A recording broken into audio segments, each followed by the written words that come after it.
Allô? Bah oui, je sais, j'ai cassé mon téléphone portable. Dans tous les sens. Ah, vous êtes là? Regardez ce qui m'est arrivé, moi qui me balade dans la rue et qui tient son téléphone sur le bout du doigt et... Bah voilà, je l'ai explosé au sol. Bref, ça m'a donné des idées pour vous faire un top des meilleurs smartphones sortis en mai 2021.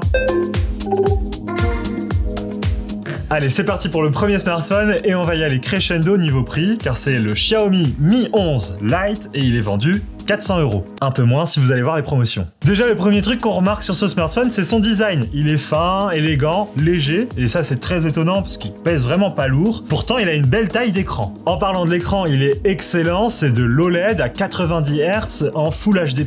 En bref, c'est largement suffisant et on vient titiller les hauts de gamme. Juste pour ceux qui savent pas, le 90 Hz, c'est le nombre d'images affichées en 1 seconde. Donc il y a 90 images par seconde qui s'affichent sur cet écran. Vous doutez bien que plus il y en a, plus ça consomme de batterie, et moins il y en a, moins ça consomme. Et bah écoutez, 90 Hz c'est le bon compromis pour avoir une batterie qui tient une journée et demie. D'ailleurs ce smartphone est fourni avec un chargeur de 33 watts, donc ça permet de recharger le smartphone en 1 heure à 100%, donc ça, bravo Xiaomi. Et en plus, comme j'ai dit auparavant, la batterie pourra tenir une journée et demie selon votre usage, donc c'est largement suffisant pour une utilisation classique. Sinon niveau puissance, le smartphone est équipé d'une puce Snapdragon 780G, donc autant vous dire que ça tourne bien à peu près sur tout ce que vous voudrez faire, mais il y a un bémol sur lequel je dois vous avertir, c'est les caméras. Rien de catastrophique, vous inquiétez pas, mais c'est juste qu'on est légèrement déçu du mode nuit et de l'ultra grand angle, qui sont très honnêtement très bancals. Le reste, ça passe. En bref, c'est un très bon smartphone que vient sortir Xiaomi. Après, si vous voulez absolument avoir de très bonnes photos pour cette gamme de prix, vous trouverez mieux ailleurs, notamment sur des smartphones qui sont sortis il y a 1 an.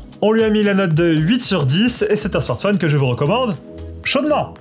Allez, on passe au smartphone suivant avec l'Asus Zenfone 8 et cette fois-ci c'est un smartphone à 700 €, voire un peu moins selon les promotions. D'ailleurs, on vous a mis un lien dans la description qui vous permet d'accéder directement au comparateur de prix qu'on vous a concocté et qui vous permet d'avoir les meilleurs prix au jour le jour, quoi. Vraiment, c'est mis à jour tout le temps. Alors déjà, en premier lieu, ce qu'on note avec ce smartphone, c'est qu'il est compact. Il tient très facilement dans la main, l'écran n'est pas très grand, il fait 5,9 pouces, donc c'est moins que la plupart de ses concurrents. Et le petit détail rétro qui est sympa, c'est qu'il y a une petite LED de notification qui s'allume lorsque vous recevez une notification. Normal, c'est le but. En ce qui concerne l'écran, c'est un très bon écran OLED 220 Hz qui propose une colorimétrie excellente, mais seulement en mode cinématique. Donc pensez à l'activer si vous avez ce smartphone. Niveau autonomie, vous vous doutez bien qu'Asus était limité par la taille de son smartphone, mais ils ont quand même réussi à mettre une batterie de 4000 mAh, ce qui permet au smartphone de tenir largement une journée. Et ça, bah, on valide. Petit point positif d'ailleurs pour l'interface qui est un Android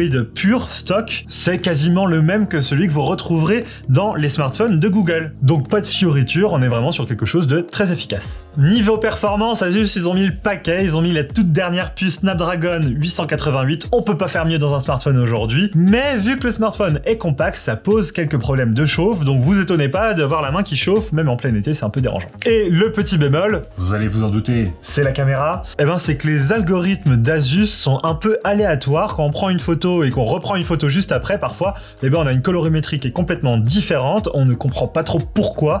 Bon bref, vous freinez pas si vous voulez juste faire des photos pour votre groupe de famille sur WhatsApp, mais si vous êtes un photographe amateur et que vous voulez des vraies bonnes photos, eh ben je vais vous amener vers un autre smartphone qui sera encore meilleur en photo. Bref, on a mis la note de 8 sur 10 à ce smartphone et je vous le recommande si vous cherchez un smartphone compact, puissant, avec une bonne autonomie. Allez, dernier smartphone de cette sélection et c'est la crème de chez Xiaomi, c'est le Xiaomi Mi 11 Ultra. Alors là, on peut pas le louper, lui il a un énorme module photo qui est placé en haut du smartphone. Le truc ressort de 3 mm d'épaisseur, c'est le smartphone que quand vous le mettez à l'oreille pour téléphoner, tout le monde vous regarde. N'empêche que ça fait un smartphone qui est assez lourd et plutôt mal équilibré, car le module photo fait son poids. Il a un écran de malade mental, c'est un écran Quad HD+, 120 Hz OLED, donc là vous avez la totale. Niveau autonomie, vous tiendrez une très bonne journée et la charge rapide vous permettra de le recharger en un rien de temps. 67 watts le chargeur. Niveau performance, vous avez une puce Snapdragon 888, comme je vous l'ai dit, c'est la meilleure du marché. En plus de ça, c'est couplé avec 12 Go de RAM, donc autant vous dire que vous allez pouvoir faire tout et n'importe quoi sur votre smartphone, pendant des années, ça va fonctionner. Niveau photo, c'est excellent, Xiaomi tape très fort et vient complètement gratter les talents de Samsung et de Apple sur le S21 Ultra et l'iPhone 12 Pro Max. On est vraiment sur le très haut du panier, les photos sont magnifique, très bien contrasté, une dynamique excellente, des couleurs vives mais pas trop, une bonne cohérence des capteurs. Bref, on est sur le top du top. Là, vous serez clairement pas déçus. Autre petit point positif, et ça c'est plutôt pour se la péter en soirée, dans ce gros module qui est à l'arrière, il y a un petit écran qui vous permettra de faire des selfies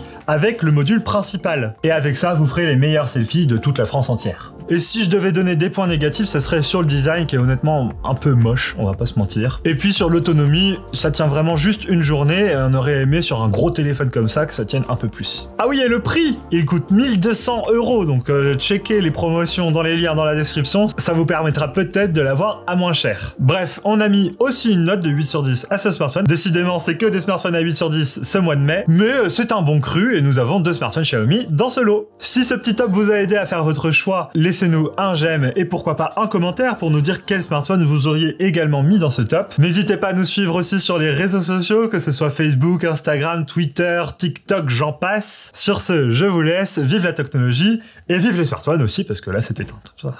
Ciao!